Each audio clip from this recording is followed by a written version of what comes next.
குடும்ப வாழ்வு ஒரு குணசாலியான ஸ்திரீ நிமித்தமாக எவ்வளவு மகிமைப்பட்டு எவ்வளவு உயர்ந்த ஒரு ஸ்தானத்தில் வைக்கப்பட்டிருக்கிறது. என் அன்பான தேவனுடைய பிள்ளைகளே, என் அருமையான பெண்களே, நீங்கள் குணசாலியான ஸ்திரீயாக, குணசாலியான ஸ்திரீக்குரிய பெண்களுக்குரிய குணத்தை நீங்கள் பெற்றவர்களாக இருக்க வேண்டும் என்பதுதான் ஆண்டவருடைய விருப்பம் என்பதை மறந்து போகாதீர்கள்.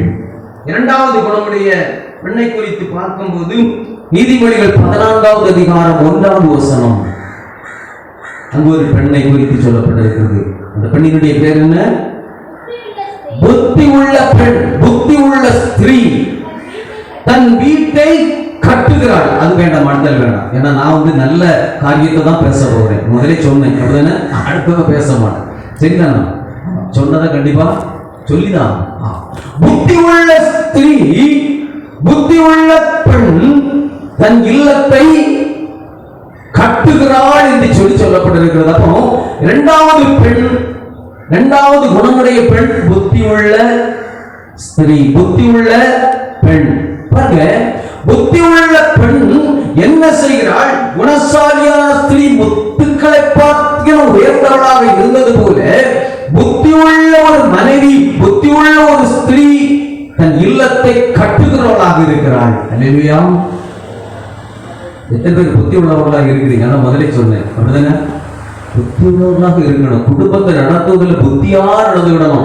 சத்துருவானவன் உள்ள நுழையும் போது, குடும்பத்துக்குள்ள நுழையும் போது, அவர் பிசாசானது சர்ப்பத்தின் வடிவாக எதற்கு வந்தான் என்று சொன்னால், சர்ப்பத்தை பிசாசு எதற்காக தெரிந்தெடுத்தான் என்று சொன்னால், சர்ப்பமானது மகா தந்திரம் உள்ளது, கொடிய விஷம் உள்ளது, யாரையும் தந்திரமாக அழிக்கக்கூடிய பெரிய ஆற்றல் படைத்தது என்பதற்காகத்தான் அதை தேர்ந்தெடுத்தான். அதே போல குடும்பத்திற்குள்ளாக யாரையும் உள்ள விட்டுறக்கூடாது. புத்தி உள்ள ஸ்திரீ யாரையும் குடும்பத்துக்குள்ள மூணாவது மனுஷனை உள்ள விட்டுறக்கூடாது. ரெண்டாவது மனுஷனோட நிறுத்திக்கணும். முத மனுஷன் நம்ம தான், ரெண்டாவது மனுஷன் நம்ம குடும்பம், நம்ம பிள்ளைகள், நம்முடைய கணவன், அப்படிதானே? அதோட நிறுத்திக்கிடுங்க. மூணாவது மனுஷனை உள்ள விட்டீங்கன்னு சொன்னா குடும்பம் நாசமா போயிடும். இல்லையா? எத்தனை குடும்பம் உயிருக்கு தெரியுமா? எனக்கு அன்பான தேவனுடைய பிள்ளைகளே, அதை பற்றி பேசவில்லை. ஆனாலும் புத்தி உள்ள ஒரு ஸ்திரீயினுடைய வாழ்விலே ஆண்டவர் கொடுக்கக்கூடிய ஆசீர்வாதம் பெரிதாக இருக்கிறது என்பதை நாம் புரிந்து கொள்ள வேண்டும். பாருங்க, நீதிமொழிகள் 24வது அதிகாரம் 3வது வசனத்திலே சொல்லப்பட்டிருக்கிறது, வீடு ஞானத்தினால் கட்டப்படும். அதுக்கு பின்னாடி நிறைய காரியம் இருக்கு. ஒரு காரியத்தை சொல்லிடுறேன்.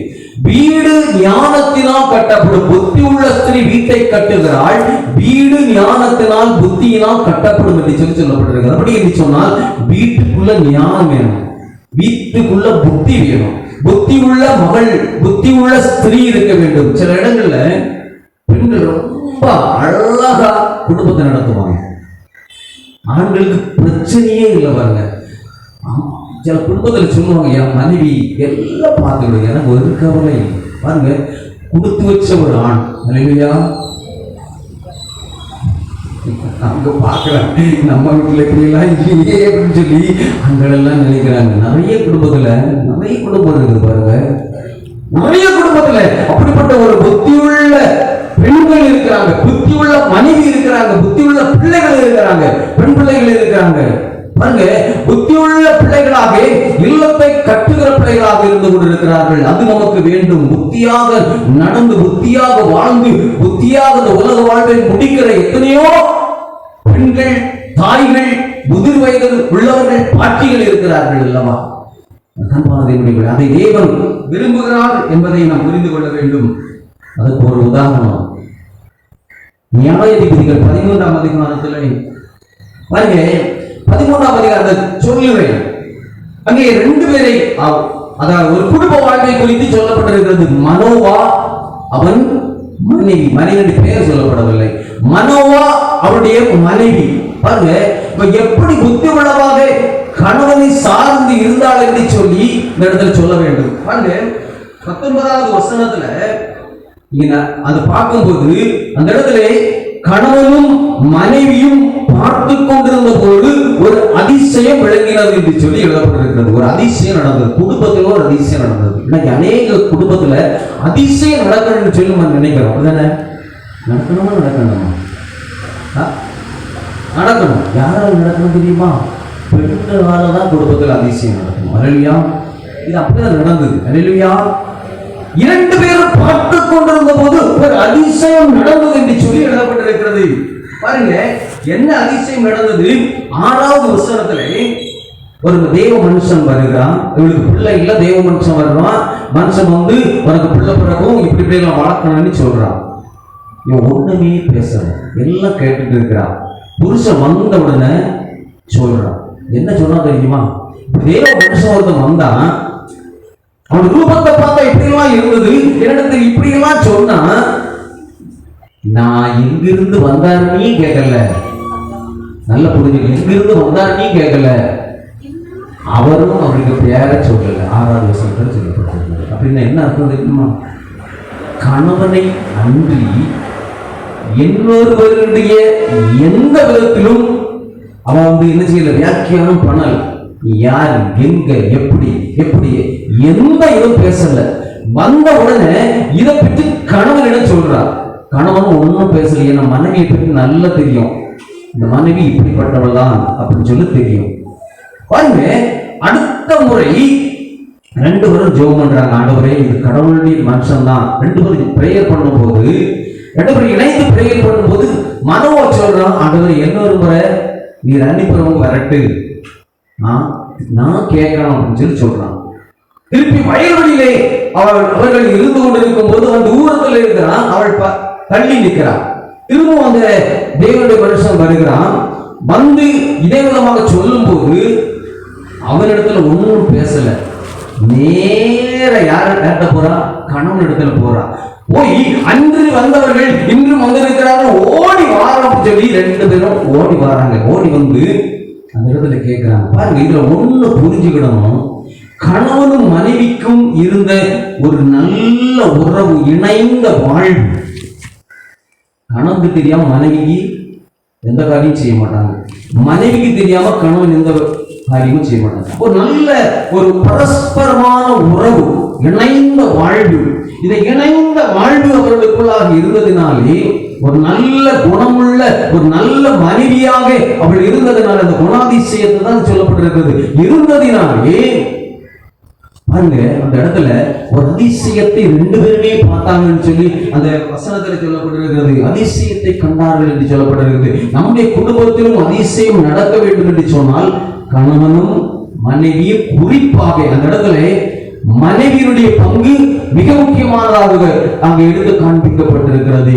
மனைவி கணவனுக்கு தெரியாமல் எதுவுமே செய்யவில்லை. அந்த இடத்துல கணவனுடைய முன்னிலையிலே அவர் தெரிந்துதான் நடத்த வேண்டும் என்று சொல்லி அதில் முன்னிப்பாக அவள் இருந்ததை நாம் காணலாம். எனக்குமான தேவனுடைய பிள்ளைகளே, இடத்துல ஒரு சத்தியம், குடும்பம் இணைக்கப்பட்டதாக இருக்க வேண்டும். குடும்பம் இணைந்த குடும்பமாக இருக்க வேண்டும். ஒருவருக்கு ஒருவர் நன்மையிலும் தீமையிலும், வாழ்விலும் தாழ்விலும், சுகத்திலும் சுகவீனத்திலும் மரணம் நம்மை பிரிக்கும் வரை எத்தனை பேர் ஒப்பு கொடுத்திருக்கீங்க? ஒப்பு கொடுத்து வந்தீங்க. இல்லையா? சொல்லக்கூடாது. எல்லாரும் அப்படி வந்தவங்க ஒரு அல்லையா சொல்லுமா, ஆண்டவர் பார்த்துருக்கு. அல்லையா, நான் பார்த்துருக்கு. இல்லையா, வந்தோம்ல அதே போல அந்த உடன்படிக்கையினாலே கட்டப்பட்டவர்கள் அதே போல நாம் வாழ வேண்டும் என்பதுதான் ஆண்டவர் நம்மிடம் எதிர்பார்க்கக்கூடிய ஒரு காரியம். பிள்ளைகள் இந்த நாளிலும் கூட புத்தியுள்ள பிள்ளைகளாக, புத்தியுள்ள ஸ்திரீ தன் இல்லத்தை கட்டுகிறாள் என்று சொன்னவண்ணமாக புத்தியுள்ள பிள்ளைகளாக நாம் வாழ வேண்டும் என்பதுதான் மிக முக்கியமான 2வது. அந்த ஸ்திரீயினுடைய குணாதிசயம் உள்ள அந்த ஸ்திரீயினுடைய வாழ்க்கையிலே நடந்த ஒரு காரியம். 3வதாக நாம் பார்க்கும்போது 3வது ஸ்திரீ யார் என்று சொன்னால், நீதிமொழிகள் 31ஆம் அதிகாரம் 30வது வசனத்தை வாசிப்போம். நல்லா கவனிச்சிடுங்க. சௌந்தரியம் வஞ்சனை உள்ளது.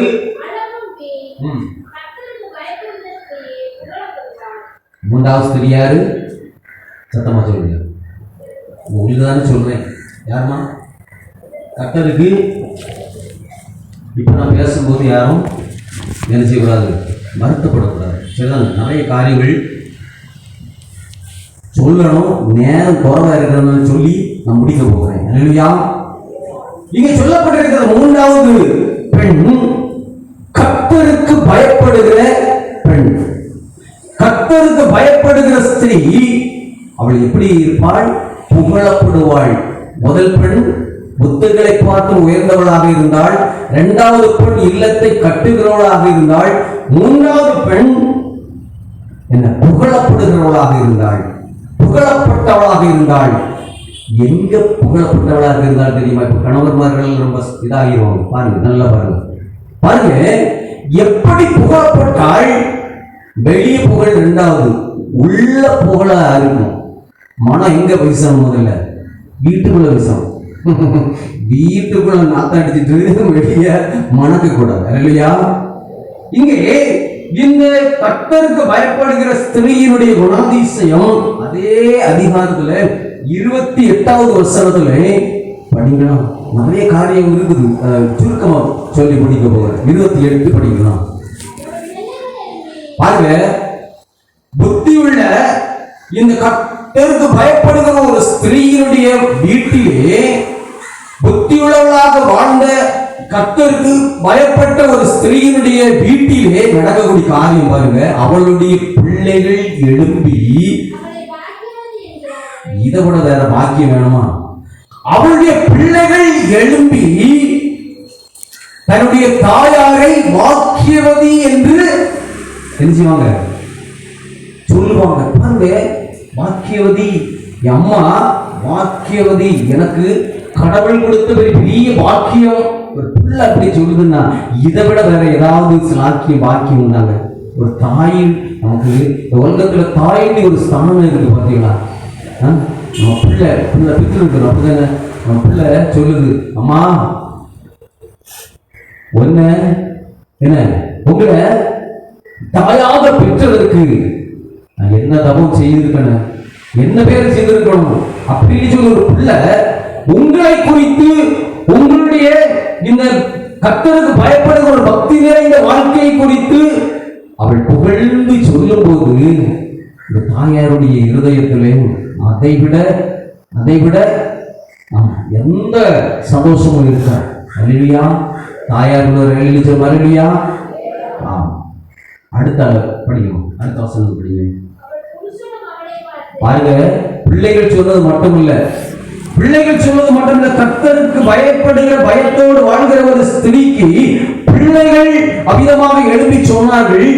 அவளுடைய கணவன் என்ன சொல்றாங்க? புருஷன் அநேக பேர், ஆனால் நீயோ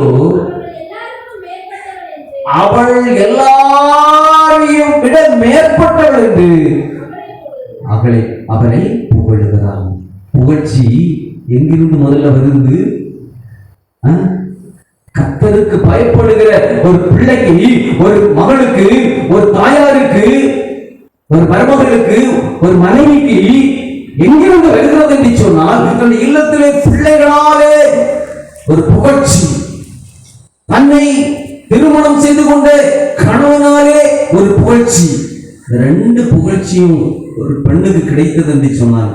ஒன்றும் இல்லை, குடும்பத்தில் யாரும் என்ன இருக்கு? அப்படின்னா பெற்ற பிள்ளைகளும் கொண்ட கணவனும் தான் நமக்கு முக்கியம். மீதியெல்லாம் பாருங்க, மீதியெல்லாம் இல்லை, அது யார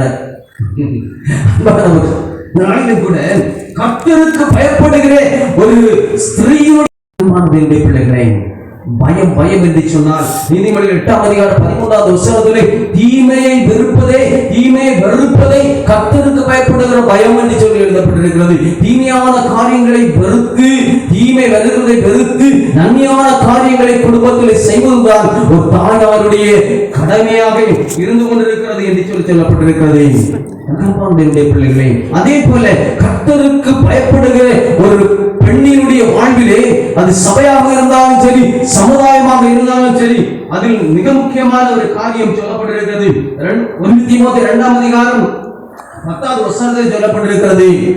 ஒரு பெண்ணானவள், 10வது வசனத்தில் லேசா வாசிக்கிறீங்களா? 1 தீமோத்தேயு 2. பாருங்க, பெண்கள் பக்தியினுடைய ஒரு அம்சம் தகுதியான வஸ்திரத்தை தரிக்க வேண்டும். அல்லேலூயா. பெண்களுக்கு தான் நான் பேசுறேன், ஆண்களுக்கு பேசல. பெண்கள் தகுதியான வஸ்திரம் அழகா இருக்கணும், ஆனா தகுதியான வஸ்திரத்தை தரிக்க வேண்டும்.